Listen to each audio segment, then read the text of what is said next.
What's going on, y'all? Welcome back. It's been a minute. It has been a minute. Welcome back to Historically Athletic. Hope you guys have been having a good start to your spring. Spring has definitely sprung in a lot of respects. Nice to see the brown grass turning green. Seeing some of the, when I was driving down to Louisiana last weekend for baby showers and whatnot for the wife, the wildflowers are really blooming. Blue bonnets and Indian paintbrushes and everything look great. I mean, it's just. But that's not why you're here. Good family picture time. Absolutely, but that's not why you're here. You don't want to hear us talking about flowers and stuff. Not that that's not an interesting topic. Anyway, what we're going to be going over is something that's really kind of, it's a fun topic when you really think about it when it comes to the NFL and how it links with collegiate football and with the NCAA ranks. Right. There have been a lot of changes throughout the years. Of course, NILs now with college players and I mean, things are really changing in a lot of respects in terms of the NCAA model and the amateur model and all that fun stuff. But the NFL draft is going to be happening at the end of this April.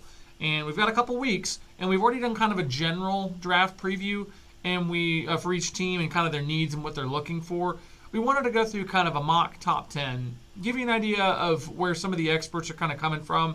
And we're going to kind of bounce some ideas off of each other in terms of where we really see these fits going and if they would really work to kind of improve the teams that are really at the top of the draft and are really needing this help. Yeah. I mean, teams are in the top of the draft because their teams were not very good the year before or they traded those picks years ago and attained a good spot in the draft fortuitously. Yeah. So, I mean, more than anything, these are supposed to be impact players that have proven themselves at the collegiate level that are now stepping up to the professional level. These players got to come in and be almost like when you're talking top 10, they got to immediate starter, impact player at some portion of what you're needing. Especially like you just said, these top 10 picks, they're the top 10 for a reason. That means they were the bottom 10 of the league the year before. Right. So they need immediate help, and with some of these guys coming in, they're going to get that immediate help right away. Absolutely. So the two sources that we used on this specifically are going to be Mel Kiper Jr. from ESPN. He just did a recent mock yesterday, I believe it was April 13th, to kind of get an idea of, I just did the top 10, because if we went through the entirety of round one and round two, we would probably bore you all to tears just because of the length of that video or audio recording. So we've got that on one end, and I believe you had an NFL.com source for your other one, is that right? Yeah, just going over prospects, giving some breakdown on their overview. Who was the author? NFL.com. Okay, so it was just a general thing? Yeah, it was just on NFL Draft or NFL.com. So you think we should just get into it? Yeah, for sure. Let's go. Yeah, and just to keep in mind, guys, we're going to do the top 10, just kind of go over these picks and where kind of we think things are going to go. And where these experts think things are going to go. And then at the end, we've got a little surprise to kind of tie in kind of the collegiate powerhouses and, more than anything, a lot of these schools that have produced consistent draft picks and players that you'll know from their from your past and from previous years and decades and that have really impacted the game in a great way. And, of course, a lot of them are Hall of Famers. You'll recognize a lot of those names and a lot of the schools that they went to. So I guess we'll start with the Jaguars. They have the numero uno pick, and it's been kind of debated which direction they'll go, whether they're going to go with Travon Walker, the DN from Georgia, who's been rising up draft boards, or if they're going to go with Kayvon Thibodeau from Oregon, who was a highly touted defensive end when he came out of high school. Very big preseason favorite for sure for a top pick. No question, but he's had some injury history. Yep. And then the guy that, at least in the Kiper mock, is shown to go number one is Aiden Hutchinson. So he's the defensive end from Michigan. Had a great season in the Big Ten. I mean, Michigan had a huge turnaround. They ended up winning the Big Ten championship for the first time in, I think it's been almost 15 years, something of that ilk. It had been a long time, and Harbaugh finally got his first. Jim Harbaugh finally got he finally got his first win over Ohio State as Michigan head coach.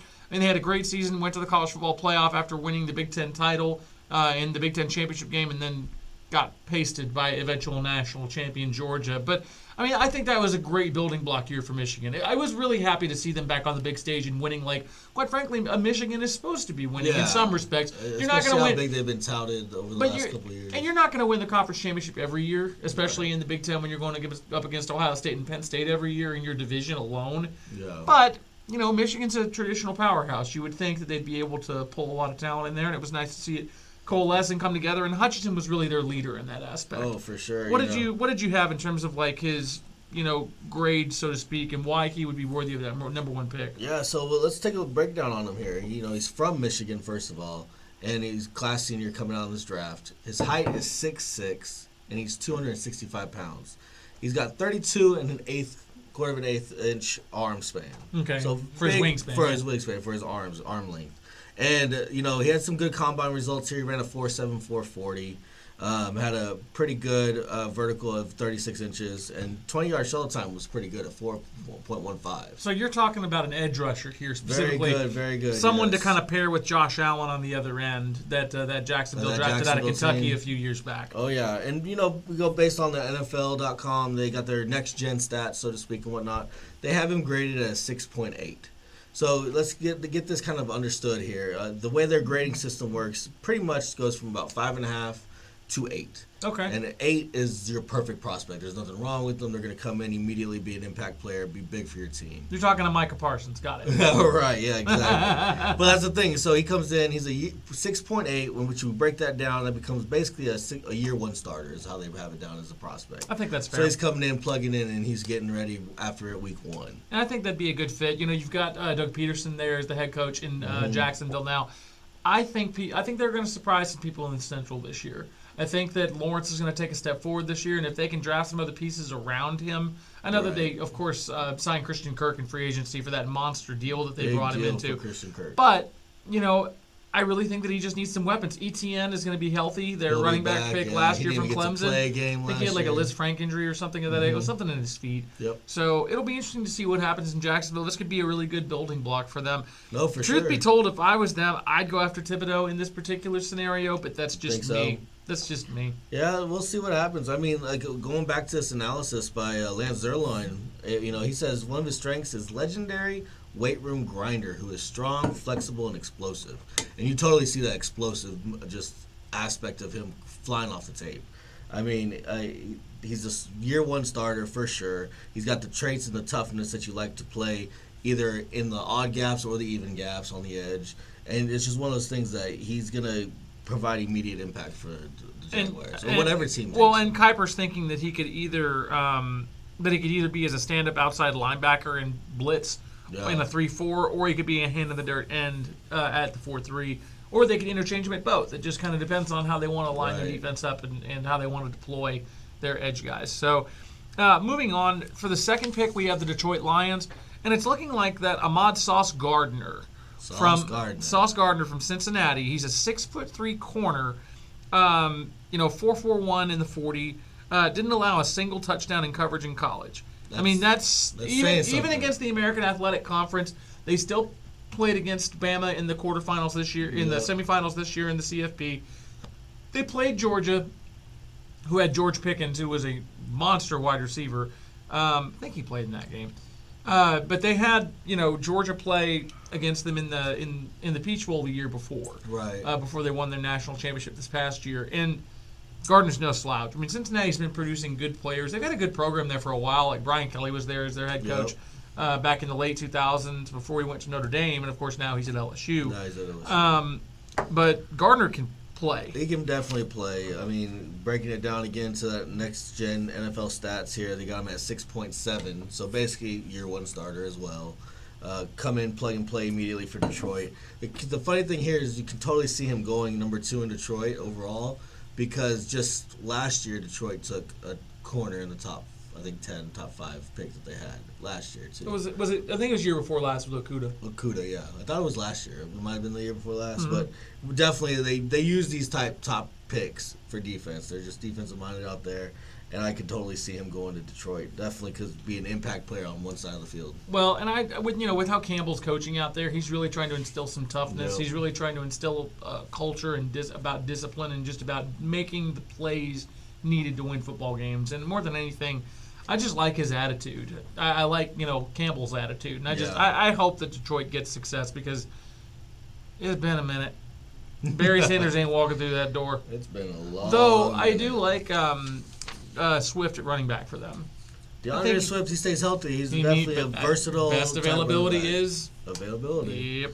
So for the third one, we've got the Houston Texans coming up, and it looks like Travon Walker in this particular scenario would fall to them. And Kiper's thinking that nobody really knows what Houston's going to do. I mean, they've been obviously rocked isn't the right word, but I mean they knew the Deshaun Watson thing needed to come to some sort of conclusion, so they're kind of starting from scratch all over again. If they're thinking long term, in Houston, they really are just trying to add talent, and Walker is a little bit of a risk, but the dude's got potential through the roof. He's got freakish ability. Freakish physical tools. He's only got 9.5 sacks in 3 seasons in college. But we'll just kind of have to see how things shake out. I mean, he's one of those, risers that's just kind of been really getting on people's boards radar. At this. Yes, absolutely. I mean, that's the thing is the more you watch tape, the more you look for those players that jump out. And he is one that jumps out physically and on tape. I mean, he has explosive burst off the edge. He creates great leverage, getting underneath the pads. I mean, for 6'5", 275. For a guy at 6'5", he creates great leverage for himself being that big. And that's definitely one of the things that all that NFL scouts have definitely talked about. And again, we're going back to that little grading system here that the NFL Gen Stats have. That 6.48 you were talking about? 6.48. And so we break that down. He goes down to the next two tiers down. So from the year one starter down, he goes from a boom or bust potential, and he goes to will become a good starter within 2 years. And so that's where they're looking at. They're going to bring him in. Like you said, he only had a limited time in college on tape and a career. So he's going to take him a year or so to get in there, but by year 2, they're projecting big things based on that grade alone. Got it. Okay. I mean, I can see why that would be a bit of a reach because the next player that would jump off the board would be going to the New York Jets and Robert Saleh. It'd be Kayvon Thibodeau, who everyone thought this guy from Oregon was going to go number 1, no question, in his draft class. Like I said, preseason but, and all. Injuries have played a part, but the guy's got the tools. He could be the most talented prospect in this class. And the Jets really do need someone to help them with. Imagine if he produces a Chase Young type impact for them. Oh, man, or a Bosa type impact for them. In Salah's defensive scheme, it would be perfect, too. Yeah. But at the same time, they could take a receiver there, too. But I'm thinking that with the defensive-minded coach, they want to go with the best defensive player available with their first pick in the top 10. That's what you would think, but some of these defensive coaches, what wins games is putting points on the board. Yeah, but also stopping guys from scoring. I mean, can't win if you can't score. You got a young quarterback in Zach Wilson out there. You need. I'm to really still not sold on that. That's the thing is get him some weapons, see what he can do. So they could go high up here and take one of those top receivers. I mean, we're already in the 4th pick that we're talking about this.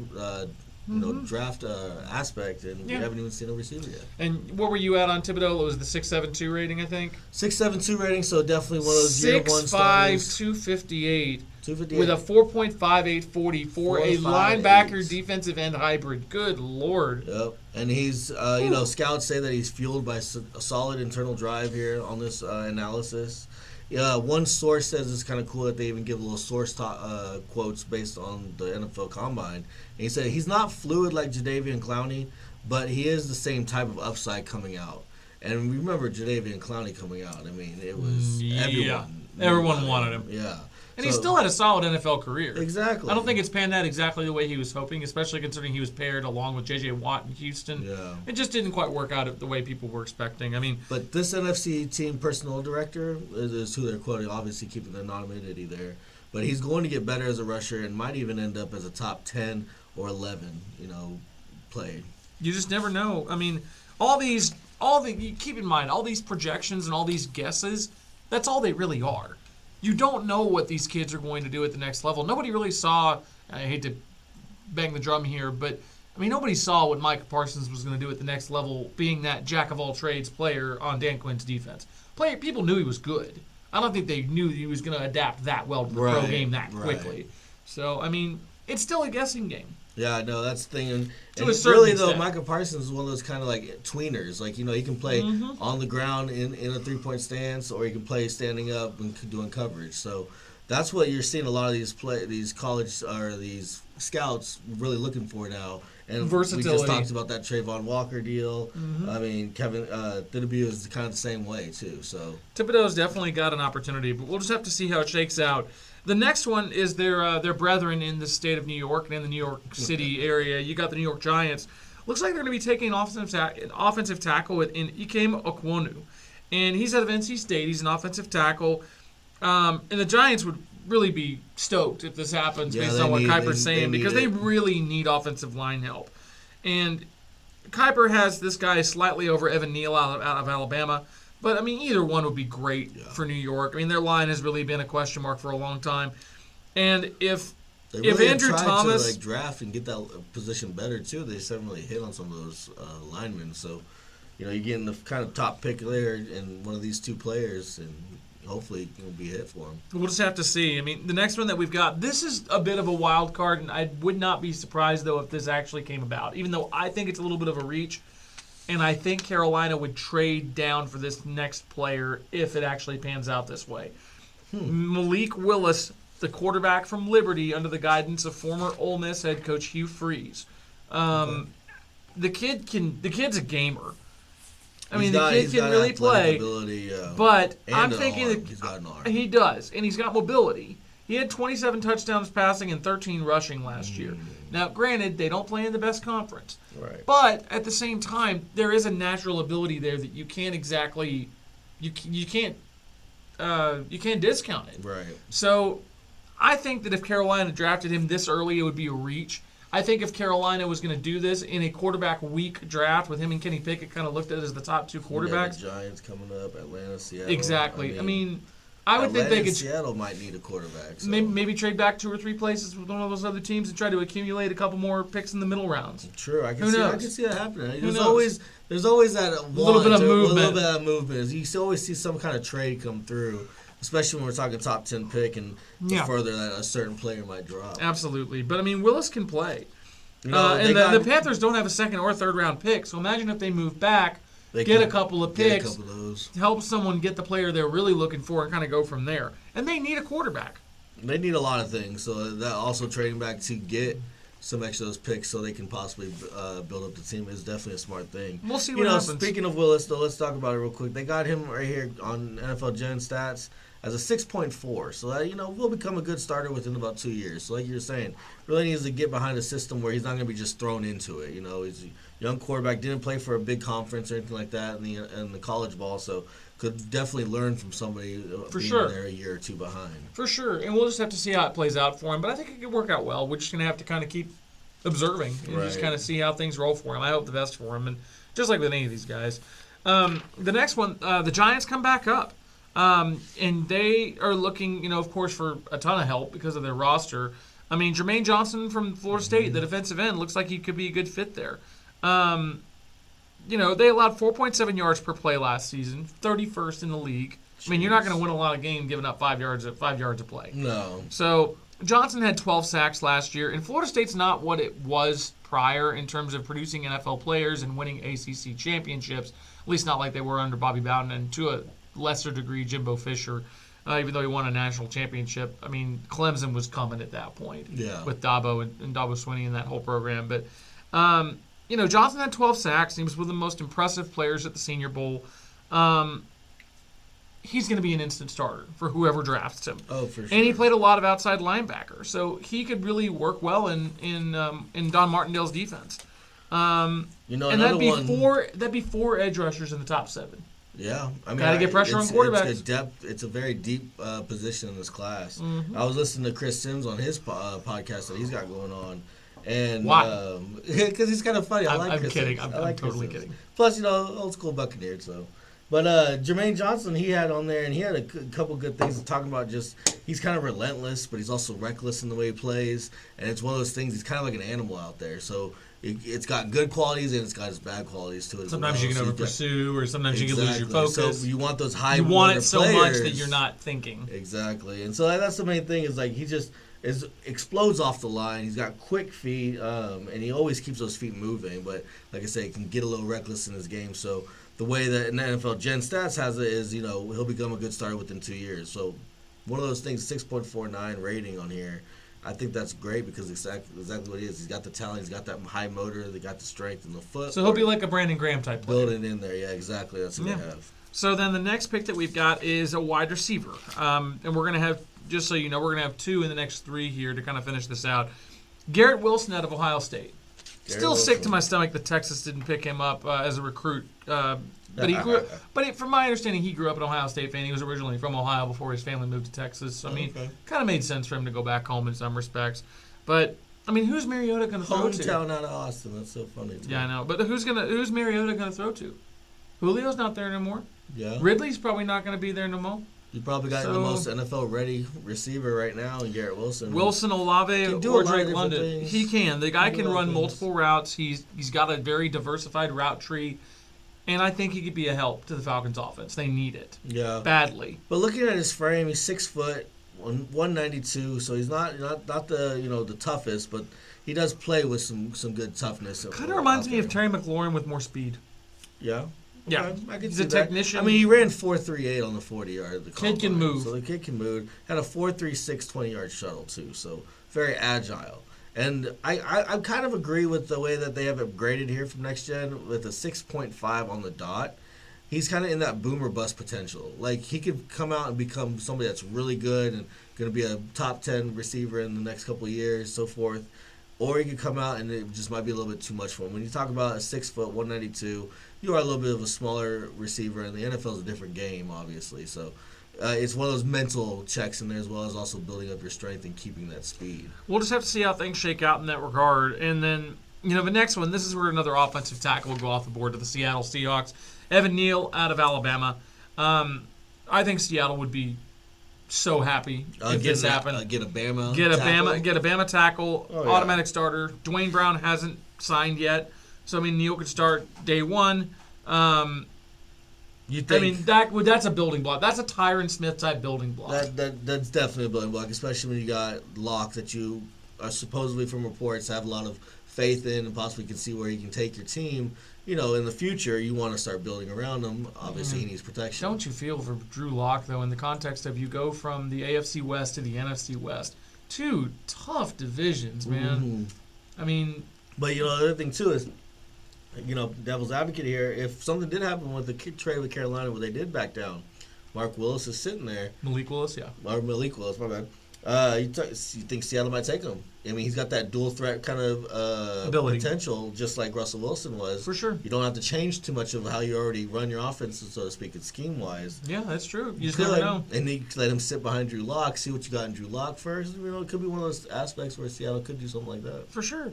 Then the last pick out of the top 10 is for the New York Jets, and it looks like they would take Drake London out of USC.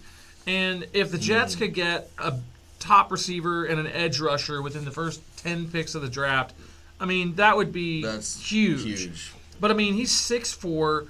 He'd pull in 50-50 balls. He kind of reminds me of Michael Pittman Jr. out of USC as well. Yeah, he kind of does. And we'll just have to see. Zach Wilson could use all the help he can get. Yeah, no. Him, Braxton Berrios, and then maybe another weapon or two. Maybe another weapon. They found a couple running backs last year that could get the job done. You just have to kind of see how things shake out. But the Jets could surprise some people. Yeah, no, that's but their roster needs depth and it needs talent. It does. And Drake London will provide some of that talent because he's 6'5", 210. They got him ranked as a become starter within about 2 years, so at a 6.4 rating here. And it's funny you said, about what, Pittman? Michael Pittman. They also have him as even go back a few years, and they got Ed McCaffrey. Very kind of lengthy type receiver, very tall, and got that elite size because he's got a big size, ability to be able to shut out corners and things like that in 50-50 balls. For sure. So, it's one of those things. And, an area scout team or an area scout for the AFC actually quoted, I think he's going to test better than people think, but I doubt he runs. I don't care how fast he is. I wouldn't be against him because his ball skills are that special. Fair enough. It's pretty cool. Fair enough. So that rounds out kind of our top 10 mock, just to kind of give you an idea of where these quote-unquote experts are leaning and to kind of give you an idea of where we're thinking. And, I can't really disagree with too much on that list from Kiper, to be frank with you. At the end of the day, teams need to pick players that are going to fill their needs and that are going to increase their overall talent of their team. Yeah. And every single one of those picks does that, at least in that context. But we'll just have to see how the board falls. Lord knows we get surprises every year. But to kind of give you a historical perspective on things, of course, this video podcast is called Historically Athletic. So we want to link the past to the present. And over the past, 100 years, I mean, college football has supplied the NFL with a lot of talent. I mean, it's just one of those things where not every player that comes out is going to be coming from a big school. Not every player that comes out is going to come from a college football powerhouse. I mean, see Patrick Mahomes went to Texas Tech. And nothing against Texas Tech, but Texas Tech is not the same caliber program as a Texas or a Texas A&M historically. And they don't have the same... It's the truth. Shots fired. It's the truth. But either way, I mean, there are also other players that you see, like Tyreek Hill, came from Oklahoma State. I mean, Oklahoma State's had a nice 10-year run under Mike Gundy, but I wouldn't consider them a traditional power. But look, Barry Sanders came from there too. So, I mean, you don't just have to go to these traditional powers in college football with the Blue Bloods to find good players. But we kind of wanted to go over some of the top programs in college football over the past, 50 or so years, actually 60 really when I think about this list. Kind of give you an idea of players. And the schools that we're talking about specifically are going to be Alabama, Florida, Florida State, Georgia, LSU, Miami, Michigan, Ohio State, Oklahoma, USC, and Texas. And it's just... They've had some great players, man. There's no doubt about that. So with Alabama, I didn't quite realize the quarterback legacy that they had. They've brought in Joe Namath into the league. They brought Ken Stabler, who won Super Bowls with the Raiders. And Bart Starr, who won the first two Super Bowls with the Packers. And then you've also got guys like Ozzie Newsome at tight end, Derek Thomas, late Derek Thomas, fantastic for the Chiefs. And then Derrick Henry, of course, and Julio Jones. More recently. And then Leroy Jordan with the Cowboys back in the Landry era. Yeah. I mean, some fantastic players. I think you were going to go over some of the guys from Florida. Yeah, man. When you talk about Florida, you got Emmitt Smith, running back. You also got Fred Taylor. For the Jaguars. Jacksonville Jaguars. Him and Mark Brunell and Jimmy Smith and Keenan McCardell. Yeah. The team in teal was fun to watch. They really were. They were really good. Mark Brunell at the helm. Yeah. I mean, then you also got the freak, Javon Curse. Mm-hmm. You got Jack Youngblood. Jack Youngblood, yeah. He was a nasty defensive end for the Rams for years. Very much so. And then you got Carlos Dunlap, played for Cincinnati for a couple of years. He's still in the league. He's a very good solid defensive end. And then you got Joe Hayden, who's been a good corner for years. Cleveland and Pittsburgh, I think, are the two main teams he's played on, if I remember right. And then for Florida State, of course, you've got your Bucks trio there. Brad Johnson there. Brad Johnson, Warwick Dunn, Derek Brooks, all played, for the Tampa Bay Buccaneers and had really good careers there. Brooks and Johnson both won Super Bowl. Dunn right before we won that Super Bowl. Didn't Dunn go to Atlanta after that? He went to Atlanta before. The year that we won the Super Bowl, Dunn was traded to Atlanta. Or released and picked up in Atlanta. What a shame. Well, they also had Anquan Bolden, Leroy Butler, who was with the Packers for a long time. And then, of course, you can't forget two legends of Florida State football, Deion Sanders and Fred Biletnikoff, who has the best wide receiver in the country trophy for college football named after him. And he was with the Raiders for years. Known a lot for Stickum. Yeah. But then, for Georgia, I think you were going to run that down. They got Jake Scott. That's an older name out there. With the Dolphins right there in their the no-name defense out in the secondary. Right. And then Richard Seymour, with the Patriots for all those years. Yep. Terrell Davis, one of the best running backs of all time. Too short of a career. Remember his braces in Super Bowl 32? His migraines. Yeah. Hines Ward was a fantastic player. For the Steelers, for the Broncos. Shutdown corner, Herschel Walker obviously was part of one of the greatest trades in NFL history. He was a pretty good player in his own right. Very, very good player. And then you got Franz Harkinson, legendary quarterback for the Vikings and the Giants. Mm-hmm. And then Justin Houston, that edge rusher out of Kansas City for so many years. And he's still playing. I don't think he's been signed yet this year, but he's still going. Still on there. He's on those veteran contracts. Mm-hmm. You got Nick Chubb, Matthew Stafford, A.J. Green, Todd Gurley, and Geno Atkins. I mean, just stout defensive tackle for so many years. I mean, Georgia's put players in the league for a long time. Yeah. That's some Remo Lewis with the Jets. And just stout players, too. Very tough players come out of Georgia. So then the next one we were going to look at, it's a little bit more recent with this squad in a lot of respects, but LSU. Yeah. They had Leonard Marshall, who was known for that humongous hit that he put on Joe Montana years ago. Kevin Falk, running back for the Patriots, kind of a do-it-all player. Yeah. Alan Faneca and Kevin Mawai, two fantastic offensive linemen to kind of dovetail with the Andrew Whitworth thing. Yeah, I was going to say, speaking with of the Rams. And then way back in the day, you had Jim Taylor, who was a running back for the Packers, during the Lombardi years, kind of paired with Paul Hornung. Yeah. And then you had Joe Burrow, Leonard Fournette, Devin White, Jamar Chase, Patrick Peterson, Tyrann Mathieu, and Odell Beckham Jr. I mean, LSU's put a lot of talent in the league in the last 15 years. Yeah, I was going to say last decade. Actually, probably last 20, if I'm thinking about it, because Whitworth was, if I remember right, Whitworth was a national champion in 03. But then you kind of start to get into some powers in these next two in Miami and Michigan that haven't had the best years recently, except for when Michigan kind of broke through. Yeah. But, man, Miami, from the 1980s until, like, the mid-2000s, were cranking out players like crazy.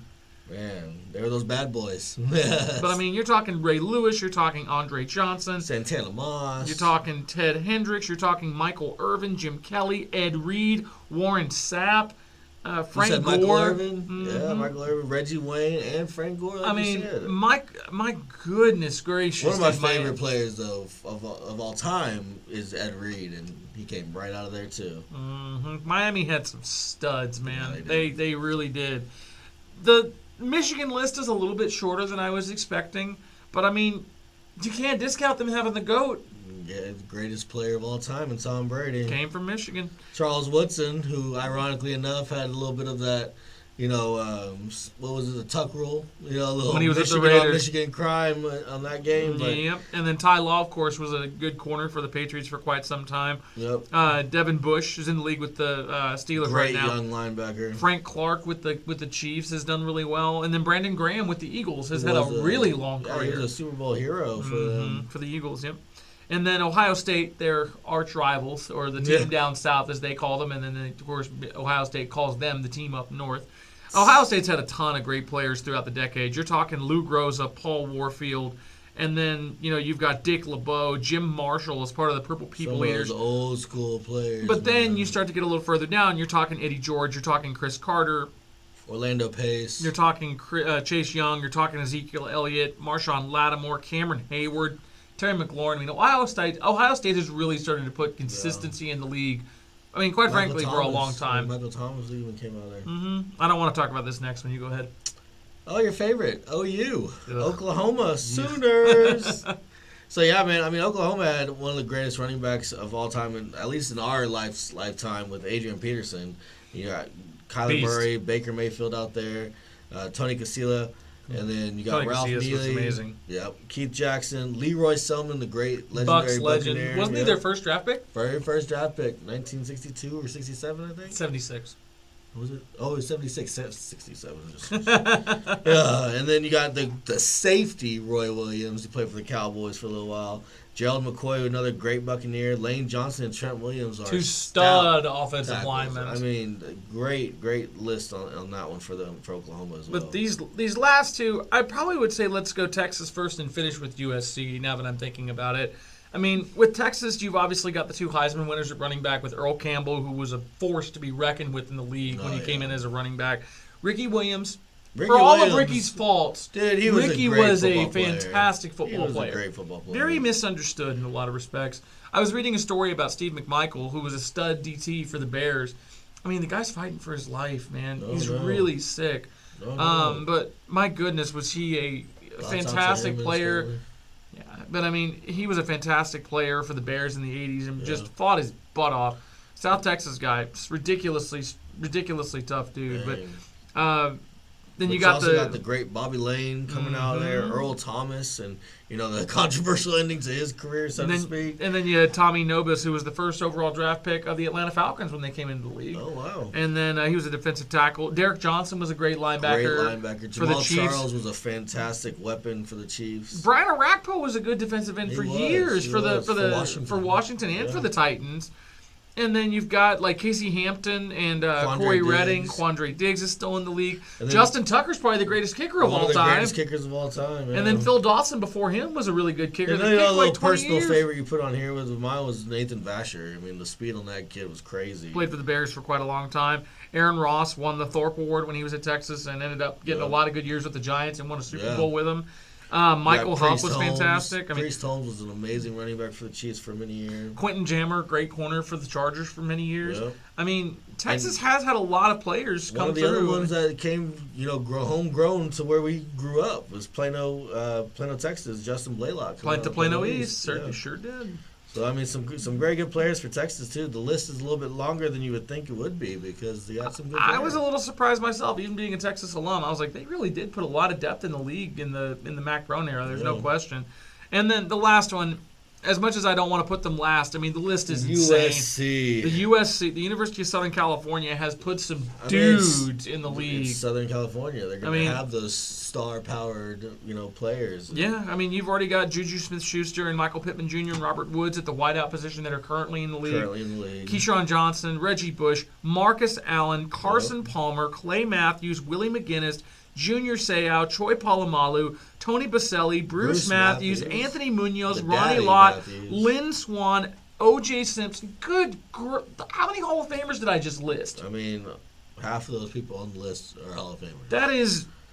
It's great. Unbelievable. I mean, they have a little bit of everything. They got the receivers out there. They got running back out there. They got linemen. They got linemen. They got linebackers. They got safeties. I mean...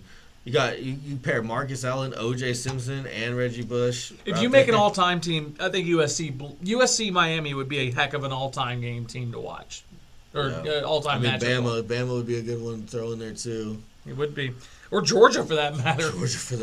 I mean, pretty amazing when you think about where all these great players are coming from. But that's not just to focus on them specifically. But college football is known for its blue bloods in the context of teams that are going to probably be there every year.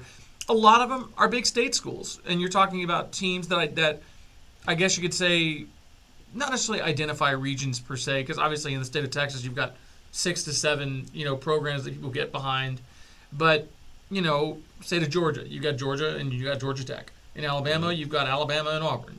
In Louisiana you've got LSU. In Tennessee you've got Tennessee. In Florida you got Florida State, and Miami. Yeah. I mean. Those types of programs have players that gravitate towards them, and if they have the right leadership in place, they can win a national championship in a year. But it's the talent's there. The talent is there, and when you have that on the front of your jersey, it does make a difference to kids. Yeah. But that kind of wraps up things. What we're going to be doing is we're going to be going into our college football segments, starting with the most powerful conference of the past, 20-plus years. And that's going to be the SEC. I mean, it's been unbelievable success for them at the national level. I mean, they're getting ready to expand to 16 teams with the addition of Texas and Oklahoma. College football's shifting. It's changing. Oh, yeah. And who's to say it's really going to be changed for better or worse? We're not really sure what to expect. But it's going to be interesting. Yeah. And I always love this time of year because you can kind of start seeing those next stars from the collegiate level transcend to the NFL level and see what they can do. That's definitely my favorite part. I really get into the whole college thing during the off season leading up to the draft. That's where you do a lot of your research on these young players. So that way you know who these young names are and where they came from. But thank y'all so much for watching. Thank you so much for listening. We appreciate it. We're having a lot of fun with this. Yeah, no complaints on my end. Did you want to knock out the beer review now? Yeah, go for it, because this is a good beer, guys, that we're sipping on. If you can find it still, it's a little harder to find at this point. This is a bourbon barrel-aged 1050 from Oscar Blues Brewery. They have a brewery in Colorado. That's their main location. They also opened one up in Austin, Texas a couple of years back. Excuse me. It's a 12.5% Imperial Stout aged in bourbon barrels. This particular can was canned in November of 2020. So it's been aging for about a year and a half. Been aging it. Ridiculously smooth Imperial Stout. Has a nice viscosity to it, so it's got some chewiness. Super easy to drink, though, for a beer this heavy. Really is. No complaints. Would definitely try and go find that if you can. But, yeah, I think that wraps it up for this particular episode. Guys. And we'll do our SEC preview in the next episode, SEC East and SEC West. Stick around with us and catch that episode.